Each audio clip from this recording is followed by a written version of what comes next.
Okay, ladies and gentlemen, I'm going to explain to you how the leading and lagging strands work in the DNA molecule.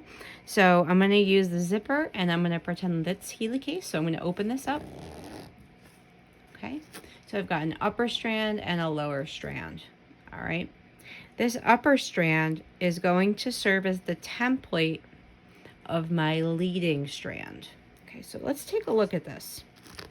So DNA polymerase can only work in the 5' to 3' direction. So I'm going to pretend that I've got DNA polymerase here and it's just chugging along.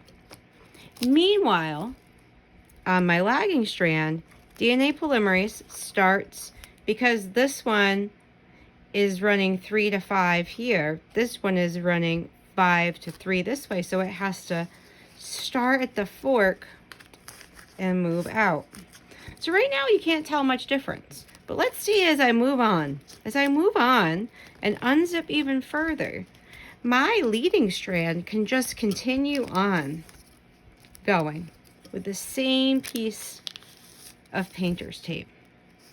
But because on my lagging strand, I had to go from the original fork out, now I have to go again from this new fork out, and it creates these little fragments here, these little short pieces of DNA, which we call Okazaki fragments. Okay, so each of these are Okazaki fragments, and the reason why that happens is because DNA polymerase can only work in the 5' to 3' direction, and on this strand, this is 5' to 3', and on the lower strand, this is 5' to 3'.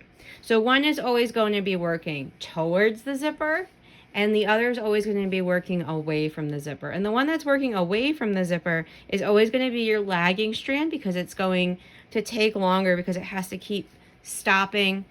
Like right here, it ran all the way over here, stopped, and now my DNA polymerase had to go to this point, start over again. And as I keep going down, you can see that this piece can continue to go on, whereas here, and I'm running out of tape, I have to start another strand. Okay, so these are my Okazaki fragments that are going to be joined together by ligase.